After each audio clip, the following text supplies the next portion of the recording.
What is going on, folks? It is Steiner here with another episode of Secondhand Talent. Thank you, as always, to Mark Spusta for the art on the shirt. Thank you to Tenacious Toys and to Luke Chu for the desk candy. Thank you to my tiny co-host, Tiny Steiner.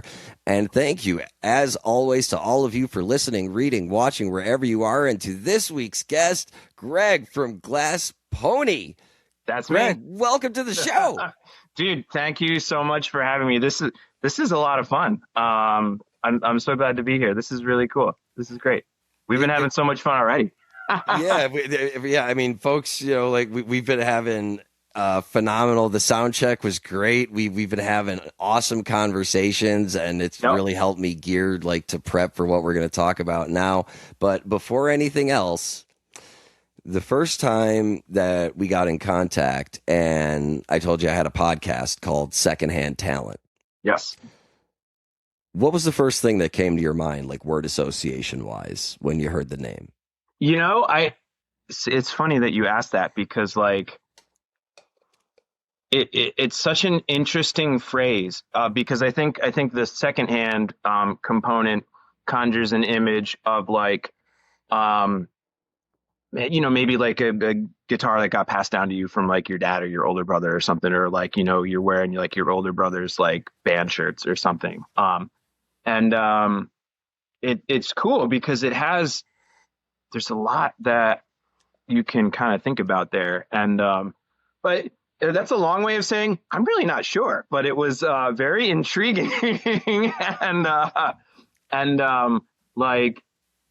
evocative and just two kind of concepts that I don't think normally get pushed together in a sentence or a phrase. And so it was really cool. It was really cool. Over where this, I don't even know what number episode this is at this point, but I've recorded over 100 of these interviews and I've never gotten the same answer twice. And I finally got the answer about the juxtaposition. Oh yeah. Cool. I love that answer. I think that's wonderful. And I'll tell you why. Because one of my motivating ideas behind the name is that it's talent that is no less, but often overlooked. Yeah.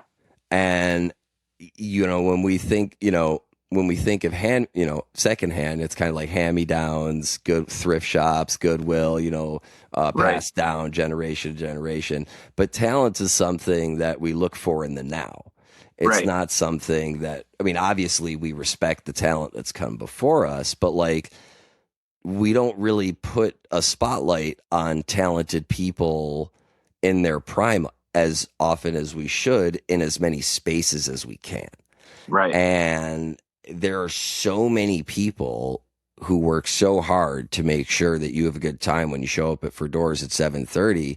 The point is not just to highlight them, but all of the people that occupy those spaces. And in your case, we don't often have true blue musicians on the show. But when we do, it's because they're doing it all themselves. And, we've had on Matt Rennick from Sickard Hollow. We've had on Stormy Cromer. We've had on Kaysen and Sarah from Real. We've had on Joe from Munyon, Joe Marcinet.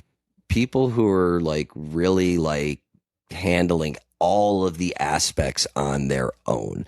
And before we get into the meat of the interview, sure, I'm curious to know, because Glass Pony is not super well known yet. Although, folks, links are in the description. Please check out the music. It's really great.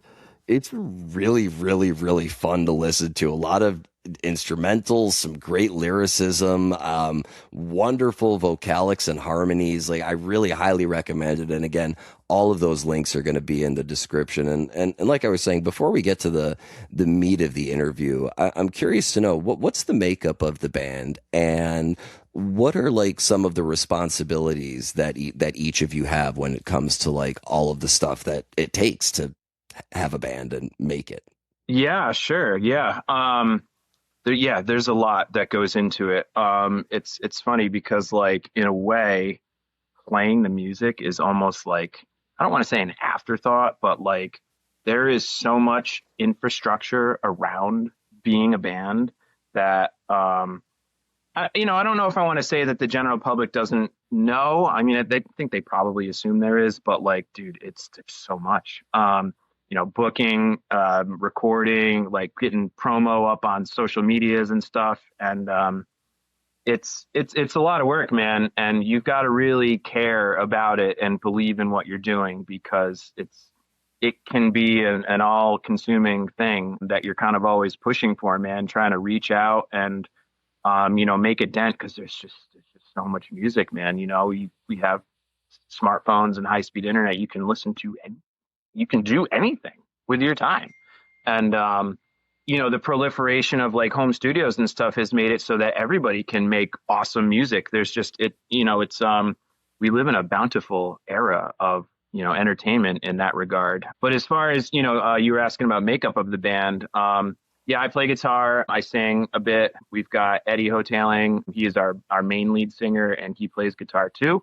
Shanda Dewey is our drummer, and she does a lot of singing too. She's the awesome background vocals you'll hear, doing harmonies on everything. And then Jeff Picarazzi on bass. He sings. And as far as delegation goes, we're actually really, really lucky in one key area because Eddie works for the Egg in Albany, the venue. Oh, all Yeah, right. dude.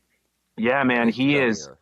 He's I don't know if I think he's the lead front house engineer there. And so having somebody with that level of technical know-how and familiarity with PA multi-tracking, he recorded our first two albums and mixed them. And Wow. it just, dude, yeah. And he so when we do kind of like independent gigs, like going to like breweries or stuff, or if people hire us for parties or whatever, we have like a full kick-ass PA system that he owns that we use and sounds fucking awesome.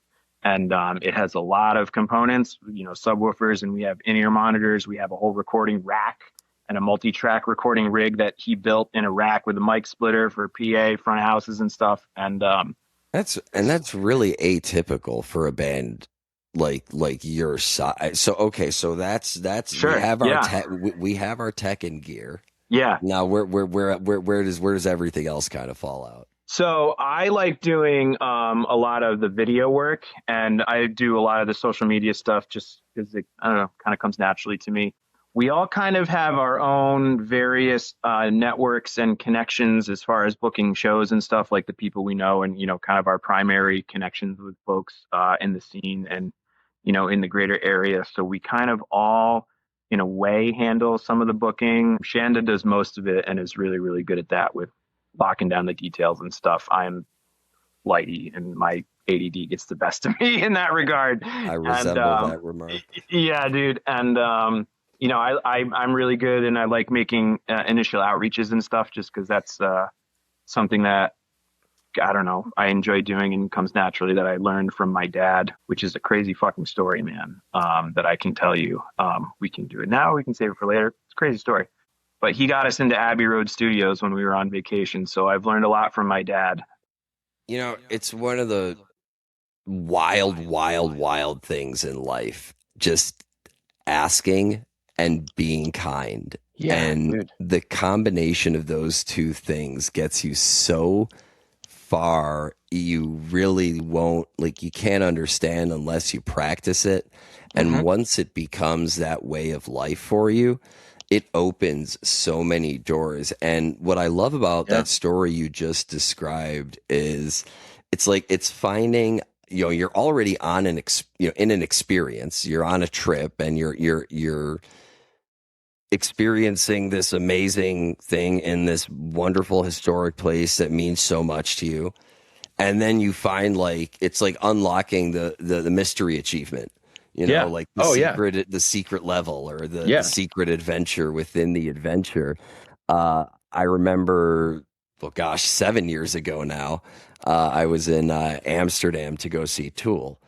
Oh, sick. Oh, cool. Dude, oh my God. the reason I was Mm. thinking about it is shout out to my buddy Matt Crocher for this lovely hat and this beautiful little spiral out pin on the side here. Hell yeah. I was wearing it on my hat, and I walked by Danny Carey, Shut up. and he just goes like, "Hey, nice pin." I was like, "Cool." And me and my buddy kept walking, and he just he froze in his tracks, my Yeah, buddy. yeah, And I we were in Amsterdam, yeah. and I just kept walking, and my buddy, shout out to you, Ito, love you, buddy. He goes, "Yo, where you go? What are you doing?" It's Danny, Yeah. and I'm like, "Danny who?" Like, we don't have it. Who else is Yeah. like you and I came? He's like, "What the fuck, Right, right. motherfucker, we're in Amsterdam. What other Danny Yeah, you know? yeah, It's Danny fucking Carey." So we run back, introduce us like, "Hi, yeah. such an honor to meet you," and ask for a picture. He was super nice, Oh, hell and yeah. then he said, "Yo, you guys know who's playing tonight?" We are. Well, no. And me and my buddy are like, "Well, we're here to see you tomorrow." Like, Oh, okay. So it was prior. Okay. so Oh, this is cool. the day before the show because Gotcha, gotcha. why not spend a few days in Oh, Amsterdam? yeah. Oh, yeah. So, we're chilling and we're talking. And he goes, "You're not gonna believe who's in town tonight." We're like, "Who? Like, who could be in town That like you would that care about. that Danny Carey Yeah. is excited to go see?" Right. Fucking Meat Puppets. Oh, really? Wow. Wow. And me and Ito and half of Tool went to this little hole in the wall bar in Amsterdam to go see Meat Puppets. Holy shit. And they played like a 15-minute Lake of Fire. It was just like, and then this is me and my buddy standing with half of Tool Yeah. at a show, just like and then the next night they fucking rocked out the sold out Zego Dome. Yep. And it's like, Yep. oh my God, we just by having a conversation, Yeah. we're able to have this incredible experience sharing music with someone who creates music we love. And it was just a beautiful thing. So it reminded me of that. Yeah, man, like that's all it is. And so it's funny because my dad, he was a stockbroker for a company, Edward Jones, and I ventured into that area for a while. And in the training, they kind of just kind of cultivate this thing, a mantra, I guess you want to call, saying, ask for the order. Like you just ask, go talk to people. Like, worst they can say is no, and then cool, okay, you move on. Like, but yeah, man, and just my dad has had a fearlessness with like talking to people, and I've tried to emulate that and take that into who I am, and I think it's opened up many doors for myself too. Just even like this, what we're doing, like I just said hi, and now we're doing this awesome thing, like, and it all falls from there, man. And what's really magnificent about Secondhand Talent is that, and I don't think a lot of people know this, but that's how, so I would say a solid percentage of the guests that have been on the show is either somebody reaching out to me or me just throwing out darts and trying Sure. to. Speaking of throwing out darts, my brother's movie Bulls came out yesterday, so go see that, folks. Oh, wow. Hell yeah. Get it on Apple TV. It's about darts, and it's incredible when you have this mindset of it's okay if people say no, Yeah. and that Yeah. not to be too let down by rejection, by failure. And one of the things I like to say is that it's not, we're all human, we all get knocked down, it's how we get back up that defines us. Of course, of course. Yeah, and he's been a role model for me in that regard, because back when he started with Edward Jones, new advisors did not get a salary. You had to go knock on doors and just say, "Hey, I'm blah blah blah. I work for this company. Can we talk? I'd like to show you what I can do for you." And Edward Jones is a fiduciary company. They don't sell anything. Like there's no shilling of products that like you sell just to sell and make money. It's all just based on how much you help people. And I mean, dude, I tried that too. Like, you go try knocking on 400 doors a day and introducing yourself and saying, like, hey, can we talk about me managing your retirement money? Like, it's intense, man. And like, the rejections are 397 out of 400. Like, and you got to learn how to handle that and like just not let it phase you. And I think watching that and watching my dad build up from literally nothing to be the most successful in New York for a while was I carry it with me, and he got us into Abbey Road, man. Like it's fucking crazy. Like And that's one of the things that I was actually what I wanted to ask you next is, sure. you talk about, how your dad had this energy and this mindset and these lessons you've taken from him. How has that influenced your path in music as a musician? Oh my God, I am so glad you asked this. I'm so glad you asked this because this is another crazy story. Um, Yes. dude, so we like Fish and the Grateful Dead, right? And We do. a big part of that world is the collecting of the shows, right? And all the live tapes and oh, I like this version of Chalk Dust Torture more than that one and whatever.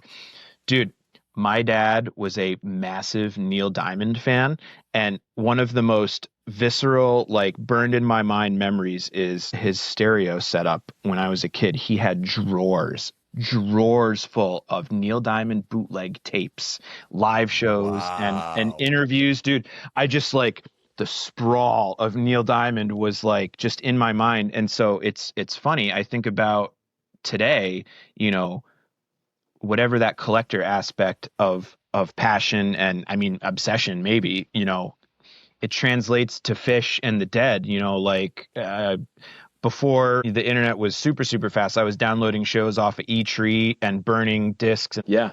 So my mom and her brother, my uncle, they taped Grateful Dead shows Oh, sick. when they were younger. I have here. Well, it's oh yeah, it's down there, but my uncle's submission cassette to Sub Pop. Oh, wow. So tapes run deep in our family. But off camera, folks, we were talking about the band God Street Wine, Yes, and we were. when I was 8 years old, I was going through my mother's CD collection, and I found Red, and it looked stupid. The cover was just very basic, but my grandmother, my mom's mom, she was a docent for a very long time at the Museum of Contemporary Art. So I had some understanding that this was still art, even though it Mm, was just a few colors. And the way that record starts with Back on the Train, it's like they yeah, play something and it yeah, stops and then yeah, the song starts. yeah. And by the time it got to like Girl on Fire and Are You for Real and like Chop, like I was in love with the band, and they Yep. are the third musical group that I ever became extraordinarily passionate about in my No life. shit. And then Oh I man. didn't get to see them Yeah. until 20 years later. Yep. My only my I was in America. It was my only visit to America, I think, while I was living overseas that period of time. They happened to be playing it was the winery tour, Okay. and they played City Winery in Chicago in 2018. Played Yeah. all my favorite songs, Yep. and then I didn't see them again until this past September. They Yeah, they played don't two play a nights. ton. They played 2 nights at Garcia's, Yep. and just Yeah. just and to be able to get to tell them I've been listening to your music since I was 8 years old, Yeah. Oh yeah. and like I was one of the youngest people in the crowd, and like they were so appreciative just of that. And one of their crew members hit me up and was like, what's your t-shirt size? And one day I get a box with that copy of Hot, Sweet, and Juicy, Yep. Yep. Mentola King, um, two T-shirts, a pin, some slaps, Oh and wow. they all signed a copy of a CD of This Fine Town for me. Oh, that's cool. Cool. Holy shit. And Wow. I, you know, that connection and my mom doesn't even remember the band, but like Oh, that's the funny. way that music has that power to carry us from Yeah. generation to generation and place to place, it's always beautiful for me to hear someone who's getting those sensibilities from their parents and are, forging ahead with it. Yeah, dude, I'll have to somehow we'll do another interview or something so you can talk to Shanda and Eddie because they are huge God Street Wine fans. So Shanda was the one who picked Nightingale for us to cover, and we play it all the time. It's a really fun song. But so this makes me wonder, do you know who the Ominous Sea Pods are then? Yeah. So Wow. Whoa, deep cuts. uh, Holy moly. okay, so not only that, so Sea Pods and God Street Wine are kind of the same era. So, dude, Brian Mangini from the Ominous Sea Pods does the organ on our albums now, and Blue Sky Studios, which is eighth of a mile to my left right now. Brian Mangini teaches there, and so does Tom Perozzi, the Ominous Sea Pods bass player. And Dana Monteith, the Ominous Sea Pods rhythm guitar player, used to teach there and do the guitar repairs before he moved to Australia. So, dude, the Sea Pods and Tom Perozzi in particular was kind of our mentor, and we've played with the Sea Pods a bunch now because they play without Dana a lot, and like even at Big Daddy Sea Pods house, which is right around the corner from where I live. The Sea Pods will play a backyard party and we'll open for them. And we played with the Sea Pods when Lowe from God Street Wine was doing Dana's role. I'm pretty sure Max was there also on guitar, but That's I'll awesome. have to double check that. But yeah, dude, the Sea Pods and us, like we have a very, very intimate relationship with them. And like Eddie does sound for them whenever the Sea Pods play Lark Hall here in Albany. And like some of our first gigs was when Tom Perozzi was playing with the Deadbeats, the Albany Grateful Dead kind of long tenured cover band. We would play like their sound, not set breaks, and those were like some of the first Glass Pony gigs ever. So, dude, yeah, the Sea Pods, we would not be a band without them. And Brian Mangini runs the open mic at Swifties down the street, and that was where our first ever gig was. And So talk to let's I love it how these interviews come to dude, this is it's crazy, beautiful. right? Isn't this This is wild? beautiful. So talk to us a little bit about that. What year was that first gig? When did well, actually, let me Ah, take that back. sure. Yeah, When yeah, yeah. when did Glass Pony form as a bit like what was the impetus for getting Sure, together? sure. Let's Okay. start there and then we'll move to the first gig. Yeah. So, basically the band kind of formed basically around this place called Blue Sky Music Studios, which is a recording studio and lesson space and retail store, literally an eighth of a mile to my left. It's just down the road. And all of us in the band either grew up working there, taking lessons there, or in Shanda's case, her aunt and uncle own it. And her uncle Scott is a drummer, and he's awesome. And he plays in Raisinhead and all these other bands from Albany.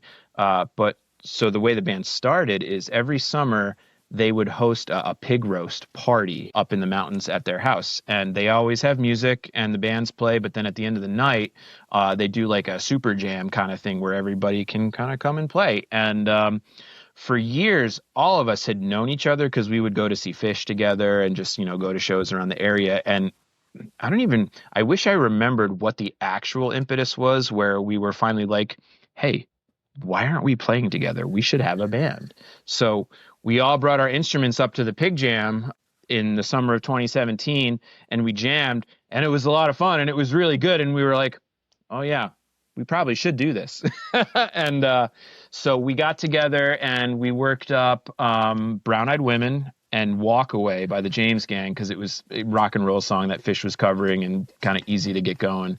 And so then in August, Brian Mangini of the Ominous Sea Pods, the keyboard player, he coordinates the open mic at Swifties, which is also down the street.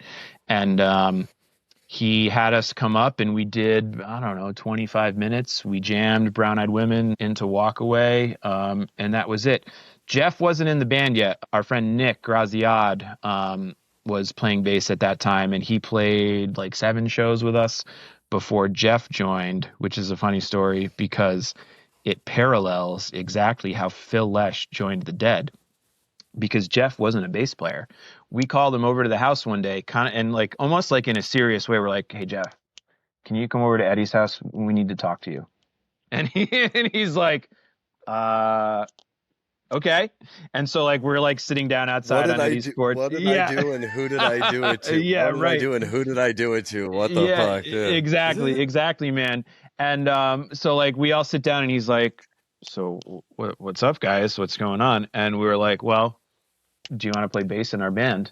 And he's like, "I don't play bass and I don't have one, but yeah, sure."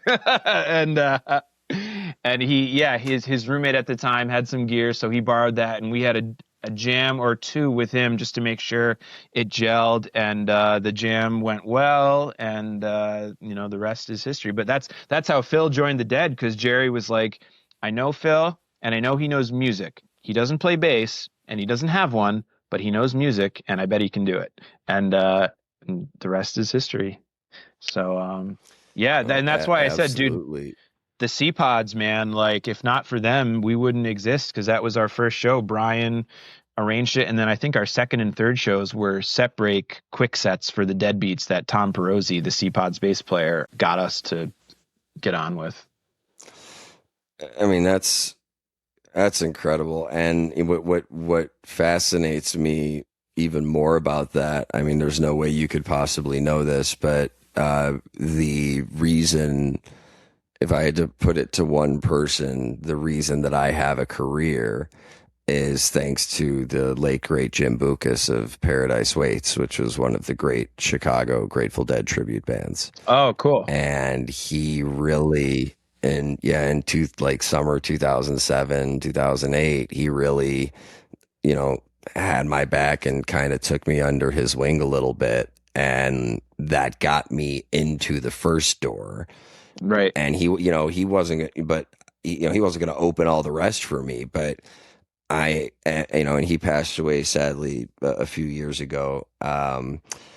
But just one of the kindest human beings that I'd ever met, and there, but for the grace of him, are we sitting here having this conversation today? Right. So it's really awesome to hear some kind of a parallel in that. And then just to expand a little bit on the timing. So you said that this is 2017. Yeah. Now, Summer 2017. obviously, that's right before the pandemic. Yes. What was the arc like as you were like gathering up steam? Like what were your what levels of shows and festivals were you hitting before the pandemic, and then what was the process like building back up?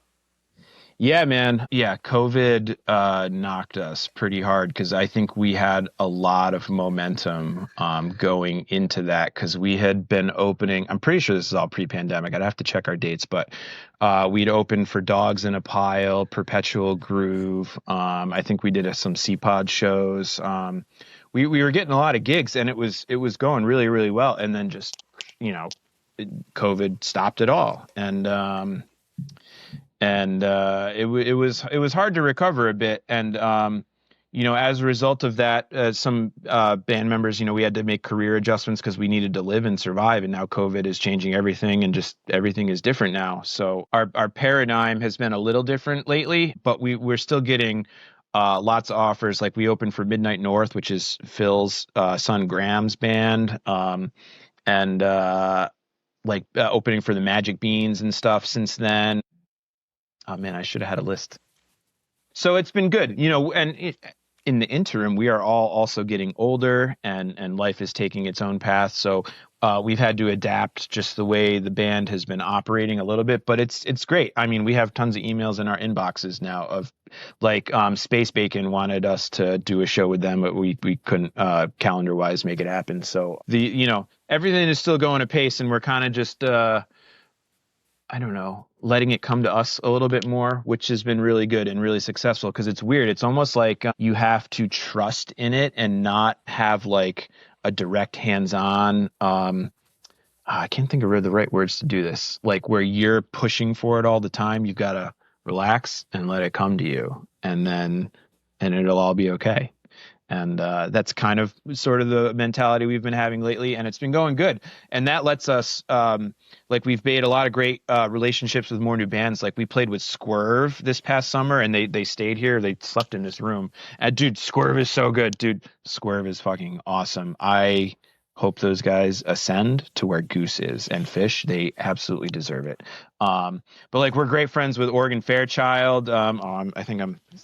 I got the Oregon Fairchild shirt on right now. And so, it's just different. You learn to, go with the flow. But yeah, man, COVID was rough. We had a lot of steam, and we had a lot of big shows that we had to just say goodbye to because the pandemic happened and we couldn't do them, you know? And it's been interesting to see the response, in general from the public, because I think for the first few years after the pandemic, people were a little hesitant to come out. And so that can be discouraging too. You put in a lot of promo for shows and you play awesome, but like there's not a lot of people there. And I think people for a while were not used to going back out and having tons of people around them and feeling comfortable in that situation. So yeah, it was different, but it's fine because the band we're playing like the best we've ever played, and the jams are awesome, and we're writing a ton of awesome new music, and so we're still doing it, so it's all good.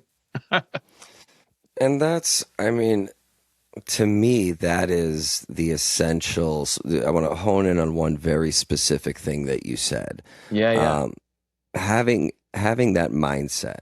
Now, it's one thing to have that mindset when you're beginning as a band, and it's another thing entirely to be able to maintain that mindset of come what may yeah, after COVID and not really push, success, growth, this, that, shows, and letting it come to you, because those other things are outside of the realm of your control. And if you focus too hard on, like, let's say getting back to where you were at the moment COVID happened, that's not realistic, right, and right. to be able to move forward with that practical mindset, I think is a huge asset and a testament to what I wanted to hone in on, the getting older aspect. Yes. It's really good to hear that, that there is wisdom coming with age for the whole band, and you're moving forward accordingly. Yeah, man. I mean, I won't lie. It's hard for me to not have that constant I guess I want to just say pressing, like trying to do the thing and just stepping back and letting the things come to you, because I mean, dude, even literally the last two shows of the year, we got cold called to come play an official pre-party for the Mo show at the Palace in Albany on December 27th, because that was Greg Bell, is the local promoter here in Albany. He's kind of like the East Coast version of Bill Graham, and he's a legend and he's amazing. And Greg Bell is just, he's a mythical figure who is awesome. And he even has a documentary made about him by our friend Frankie from Mirth Films. Frankie, love you.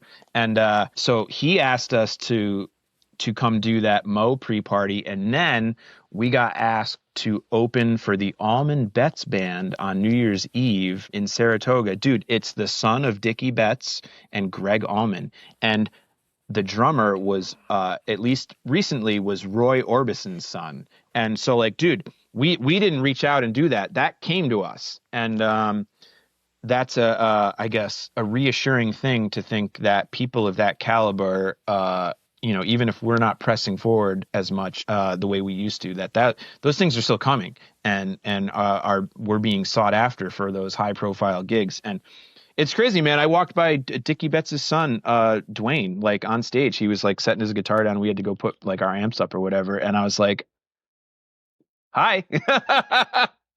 and because just the Allman Brothers, man, like fuck. I mean, also, dude, they look like their dads. It's like uncanny, and but dude, the music was so good, and it's interesting because I listened to their two studio albums, which were a lot of like heavy, chunkier blues rock. But dude, the songs that they played that night for their set were like a direct continuation of like songs like In Memory of Elizabeth Reed and Jessica and stuff. Just beautiful harmony guitar work with the two drums.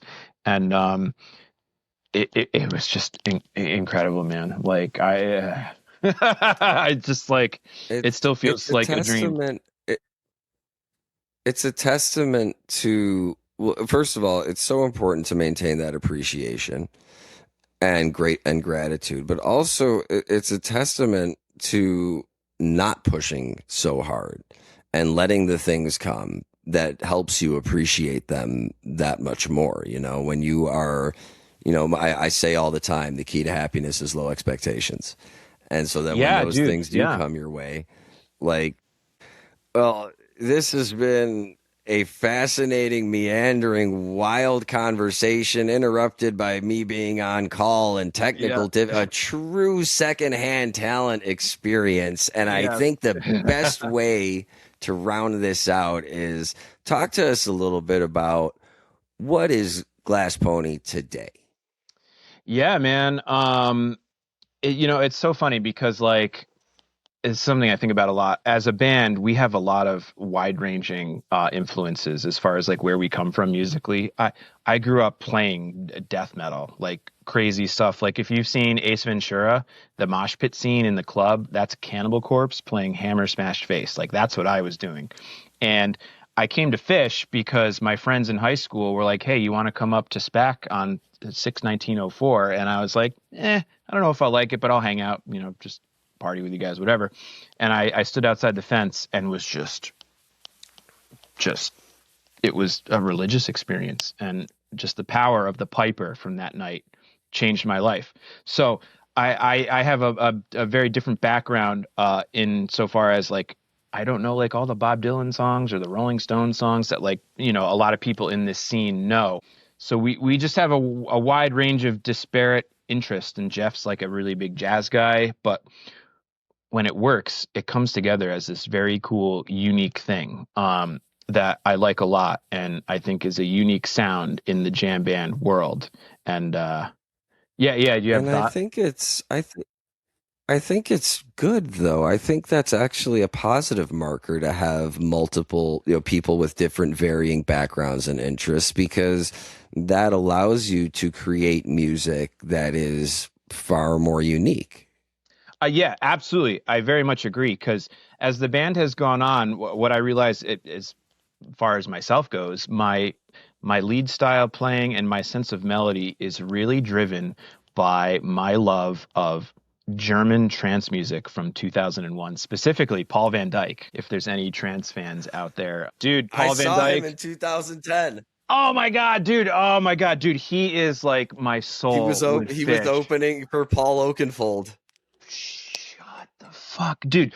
Paul Oakenfold's Transport CD was one of the most influential discs of my childhood, and Paul Van Dyke has a bunch of remixes on that CD. And oh my God, dude. And like, but yeah, you're absolutely right because when it's working, like, and like, I have the post rock background, so I do all the big streaky delay guitars and stuff, and it serves to create a really unique new thing, and I think it's really cool. And so we have an EP that we're working on right now in the studio. And funny story about that studio, it's White Lake Studios in Albany. And when Bob Dylan was here for it was over the summer at SPAC, Willie Nelson's Outlaw Festival, the tour went over to New Hampshire, and then it was coming back to like Syracuse or something, but there was 2 days in between, and Bob Dylan secretly went and recorded with our engineer at White Lake Studios. Nobody knew. And they're awesome, White Lake and Brett and everybody there. So we're working on the EP. Our next show is in like 2 weeks already. We're playing with Oregon Fairchild at Lark Nice. Hall. And then oh man, what else we got? We got some stuff with Ernie and the band on the horizon. The end of last year was actually huge for us. We had a ton of milestones. We did our first Funk and Waffles show with Ernie and the band. And then, like I said earlier, we finished up with the official Mo pre-party, sharing the bill with our friends Laura Lee, and then the New Year's Eve thing opening for the Almond Betts band, man. So it's an interesting learning experience for me to try to back off a little from the full court press thing and let Mm. those things come and let them happen. And they are, and it's really cool. So beyond the EP, we've got a whole bunch of new songs that are awesome, and we'll get to doing them as a new full album. I don't know, maybe end of the summer or something. But we still have copies of our latest record, Washed Away, which we did at the studio that Bob Dylan had just recorded at. And dude, I have this next to me. Look at this. We pressed them on vinyl, and dude, you talk about gratitude. Look Oh, at this what the thing. fuck? Yeah, dude, look at this shit. Whoa! And like, it's incredible. Frankie from Mirth Films helped Jeff make this oil thing that's all inside the gatefold. And they were pressed by my friends at Dunk Pressing over in Belgium. But you were like saying gratitude and just being grateful for the things that happen. Like, I play guitar and I'm on a record that exists in the world, and like not everybody gets to say that, and it's fucking awesome. We don't have a ton of copies left. There's maybe like 20 left. They're almost gone. 19. Yeah, oh yeah, dude, our Bandcamp, man. Yeah, we'll get you one. Yeah. And it's a full gatefold jacket. I'll show you. And it's cool. Our friend Tallboy, he's a fan from town here. He took this photo. He does all these awesome photographs, and these what do you call them? Snow fences. They Oh, just yeah. Yeah, dude, the snow fence, man. And It looks like it really reminds me of the cover of Holly Bowling's Wilderness Sessions album. oh, I don't know that one, but she is awesome. She's She's my awesome, favorite musician, dude. solo musician to see live. I mean, yeah, oh, wow. Yeah, dude. Yeah, check it That's out. gorgeous.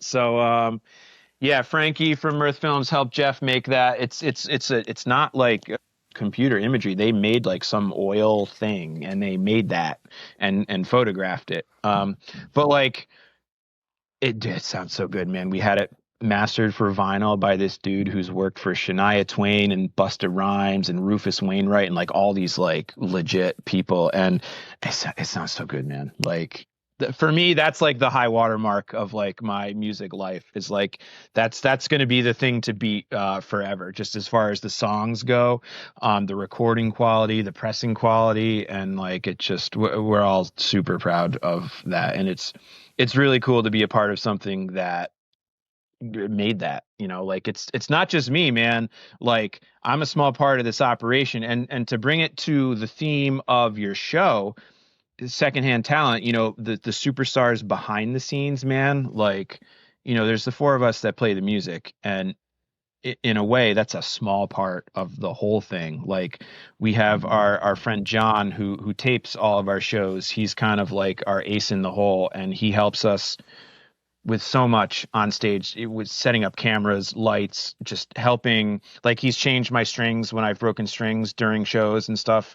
Like without him, like I don't even want to play in a way. Like, and then like our lighting guy Bronson, and who runs our merch. Like, dude, we have a light guy. Like, not every I band know gets to say, Bronson. "Oh yeah." Yeah. All right, yeah, Matt. Shout Yeah, out Matt. Bronson. What up, Yeah, dude? Hit me Bronson. up. Yeah, yeah, yeah, yeah, Yeah. yeah, man. Holy And like he's been like just having somebody who knows the material to do the lights with you, like it elevates the whole thing, man. And our team isn't big, but it's still a team, and I'm super grateful for that. Like not everybody gets to that point, and we're doing it all ourselves, and we're still being successful, man. And it's a cool feeling. And like what I also like about the band is, we're all adults. Life pulls us in so many different ways, but like when we play the shows, yeah, we're on this side of the stage and the audience is there, but like it's the reason that we all come together and share this time together, and And that's a very meaningful thing for me. The music is the reason that we get to see all these people, on a regular basis. And I think it's beautiful. But I don't think there's any better sentiment to leave off this interview with. I think it's incredible that you have the awareness in the moment to be able to recognize and have gratitude for all of these things. And I think that that is just cycling back and feeding in this appreciation and enthusiasm that just exudes from you at every moment. Greg, thank you so much for being on the show. Before we leave, hell yeah, man. are there any words you'd like to leave the audience with? I mean, just go support local music, man. There's so many bands like us who are underground and independent who fucking kick ass. Like Swerve from Colorado, Canopy from Connecticut, Oregon Fairchild from Buffalo. The Jaunty have been kicking around for fucking, what year is it now? 15 years. Those, like, just all these big shrimp, our boys Hilltop from Amsterdam, which is nearby Albany here, Laura Lee, like even in Albany alone, Raisin Head, E-Block, like there is such a wealth of independent underground music, jam band or otherwise, that you can go and have like a transcendent musical experience for like $10 at a club. You don't need to spend $200 to go see Fish at MSG or whatever it ends up costing. I mean, yeah, that is also awesome. But right now in your local clubs, downtown, wherever you live, are bands who kick ass, and you should go support them.